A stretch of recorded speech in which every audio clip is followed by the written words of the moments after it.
Bismillahirrahmanirrahim. Now we are going to study what are schedules, जिसकी base पे हम concurrency control को manage करेंगे।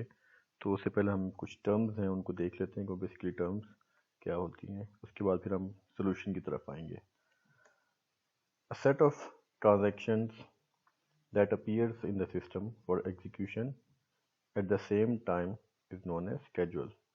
मतलब जो हमारे पास मल्टीपल ट्रांजैक्शन जो हैं वो सिस्टम में अपीयर होती हैं, किस लिए अपीयर होती हैं? ताकि वो एग्जीक्यूट की जा सकें। तो उन ट्रांजैक्शंस के मजमूए को बेसिकली क्या कहा जाता है? स्केड्यूल कहा जाता है। फॉर एग्जांपल हमारे पास एक ट्रांजैक्शन T1 है और ट्रांजैक्शन T2, और ये ट्रांजैक्शन सिस्टम में अपीयर हुई हैं ताकि इनको एग्जीक्यूट किया जा सके। तो इन दोनों के मजमूए को बेसिकली क्या कहा जाएगा? स्केड्यूल कहा जाएगा। इसको डिनोट करने के लिए एस का कीवर्ड यूज होता है, और it means S is a schedule. और उस स्केड्यूल में दो ट्रांजैक्शन हैं, T1 और T2। स्केड्यूल दो तरह के होंगे। One is a serial schedule where the operations of each transactions are executed consecutively without any interleaved operation from other transaction। Basically serial schedule वो कहलाएगा जिसमें ट्रांजैक्शन आपस में उनके ऑपरेशन जो हैं वो इंटरफेयर नहीं करते, इंटरलीव्ड नहीं करते। इंटरलीव्ड से मुराद यहाँ पे ये है कि ड्यूरिंग ऑपरेशन, ड्यूरिंग एग्जीक्यूशन, पहले एक ट्रांजैक्शन का ऑपरेशन एग्जीक्यूट हो, उसके बाद दूसरी ट्रांजैक्शन का ऑपरेशन एग्जीक्यूट हो, फिर पहली का और फिर दूसरी का। वन बाय वन अगर ऑपरेशन एग्जीक्यूट हो रहे हैं तो that is known as interleaved. तो सीरियल स्केड्यूल ये कहता है कि ऑपरेशन जो है वो इंटरलीव्ड नहीं होने चाहिए, one by one transaction execute होनी चाहिए। पहले एक ट्रांजैक्शन एग्जीक्यूट हो, जब तक वो कंप्लीट ना हो जाए तब तक दूसरी ट्रांजैक्शन एग्जीक्यूट ना हो। फॉर एग्जांपल हमारे पास एक डेटाबेस में वैल्यू है जिसको हम बैलेंस एक्स कह रहे हैं, और बैलेंस एक्स में जो इनिशियल वैल्यू है that is 100।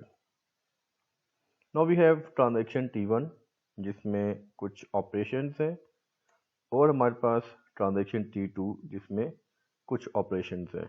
Keeping in mind ये वही ट्रांजैक्शंस हैं जो कि हमने लास्ट अपडेट प्रॉब्लम में देखी थी।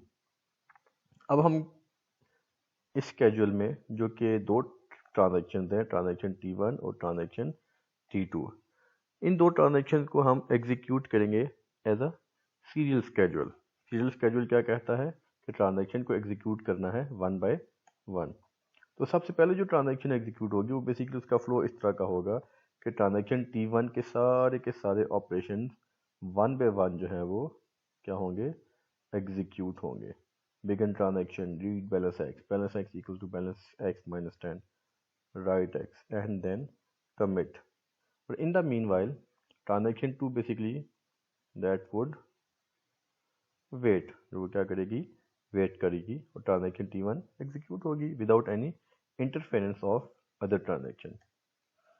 और जैसे ही ट्रांजैक्शन कमिट होगी, तो क्योंकि ट्रांजैक्शन T1 जब डाटा रीड करेगी तो बैलेंस एक्स में ओरिजिनल वैल्यू क्या पड़ी है? 100, और 100 माइनस 10 90, तो जो वैल्यू राइट करेगा यहाँ पे वो बेसिकली क्या होगी? 90। तो T1 के एग्जीक्यूट होने के बाद जो वैल्यू हमारे पास बैलेंस एक्स में पड़ी होगी वो बेसिकली क्या होगी? 90। जब ट्रांजैक्शन T1 एग्जीक्यूट हो चुकेगी,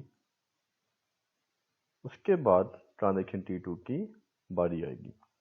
ट्रांजैक्शन T2 में ऑपरेशन अगेन, अब T2 के सारे operation in a sequence execute किए जाएंगे।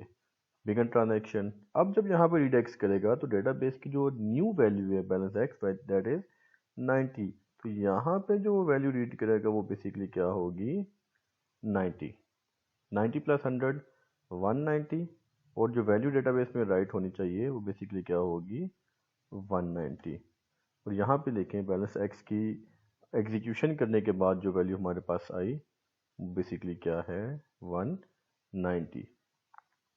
अब अगर आप थोड़ा सा रिवाइंड जाएं तो लास्ट अपडेट प्रॉब्लम में हमारे पास एग्जीक्यूशन के बाद 90 आता था, हालांकि एक्चुअल में क्या आना चाहिए था 190। तो यहाँ पे देखें जब हमने सीरियल में दोनों को चलाया तो दोनों के एग्जीक्यूट होने के बाद जो वैल्यू हमारे पास आई वो बेसिकली क्या है 190, which is a fairly correct value.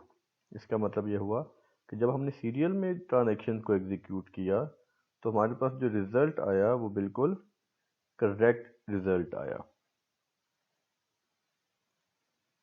which is a correct result.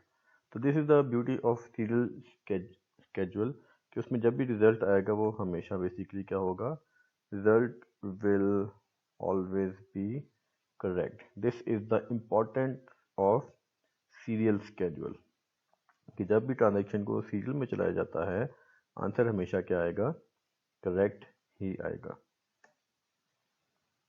Now we will talk about non serial schedule. Schedule where operations from a set of transactions are interleaved. Interleaved जैसा कि हमने पहले बात की, interleaved का मतलब है कि ट्रांजैक्शंस जो सिस्टम में अपीयर होंगी उनके operation one by one execute हो। मतलब पहले ट्रांजैक्शन T1 का ऑपरेशन एग्जीक्यूट हो और उसके बाद ट्रांजैक्शन T2 का, फिर ट्रांजैक्शन T1 का operation and then transaction T2 operation. These are known as interleaved operation. For example, हमारे पास अगेन एक इनिशियल वैल्यू है which is basically balance X और उसमें क्या है 100 पड़ा हुआ है, और हमारे पास दो ट्रांजैक्शंस हैं, transaction T1 and transaction T2। अब अगर इनको एग्जीक्यूट करेंगे तो जो सबसे पहला स्टेप हमारे पास एग्जीक्यूट होगा वो ट्रांजैक्शन T2 का पहला स्टेप होगा, क्योंकि ट्रांजैक्शन T2 सिस्टम में पहले अपीयर हुई इसलिए उसका पहला स्टेप पहले एग्जीक्यूट होगा। देन उसके बाद सेकंड स्टेप ट्रांजैक्शन T1 जो कि सिस्टम में अपीयर हुई। Then we have read balance X. अब देखें बैलेंस एक्स में जो करंट वैल्यू 100, तो यहाँ पे जो वैल्यू रीड की जाएगी वो बेसिकली क्या होगी 100 वैल्यू रीड होगी। उसके बाद नेक्स्ट स्टेप कौन सा होगा ट्रांजैक्शन T1 का। तो यहाँ पे आप देखें इंटरलीव्ड ऑपरेशन कैसे हैं कि एक स्टेप ट्रांजैक्शन T2 का एग्जीक्यूट होता है और दूसरा स्टेप ट्रांजैक्शन T1 का, फिर ट्रांजैक्शन T2 और फिर ट्रांजैक्शन T1। अब जब रीड करेगी ट्रांजैक्शन T1 तो ज़ाहिर बात है रीड कहाँ से करता है, डेटाबेस से करता है, और डेटाबेस में जो वैल्यू पड़ी है दैट इज़ 100। तो ट्रांजैक्शन T1 भी जो वैल्यू रीड करेगी वो बेसिकली क्या होगी 100। Next operation is of transaction T2 जो कि बैलेंस एक्स में अपडेट कर रहा है, और यहाँ पे जब वैल्यू अपडेट होगी वो क्या होगी 200। नेक्स्ट स्टेप ट्रांजैक्शन T1 जो कि वैल्यू को क्या कर देगा 90, क्योंकि उसने जो वैल्यू रीड की थी वो 100 थी और 100 माइनस 10 वुड बी 90।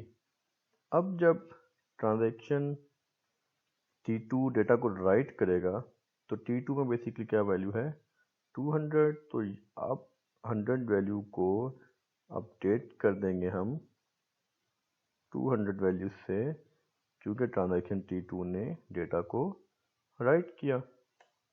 उसके बाद जो स्टेटमेंट एग्जीक्यूट होगी वो ट्रांजैक्शन T1 की राइट ऑपरेशन होगा।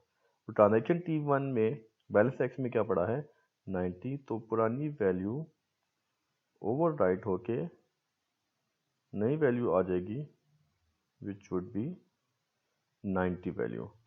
उसके बाद transaction T2 commit and then transaction T1 commit. Basically this is a non serial schedule जिसमें दोनों ट्रांजैक्शन के ऑपरेशन जो है वो वन बाय वन एग्जीक्यूट होते हैं in the order they appear in the system. तो जिस ऑर्डर में वो सिस्टम में अपीयर होंगे उसी ऑर्डर में ट्रांजैक्शन जो हैं वो एग्जीक्यूट होगी, उसी ऑर्डर में ऑपरेशंस एग्जीक्यूट होंगे और सिस्टम में वन बाय वन जो है वो अपडेट करते जाएंगे। तो यहाँ पे हमारे पास जो फाइनल वैल्यू आई है दैट इज़ बेसिकली 90 जब हमने उसको नॉन सीरियल में एग्जीक्यूट किया।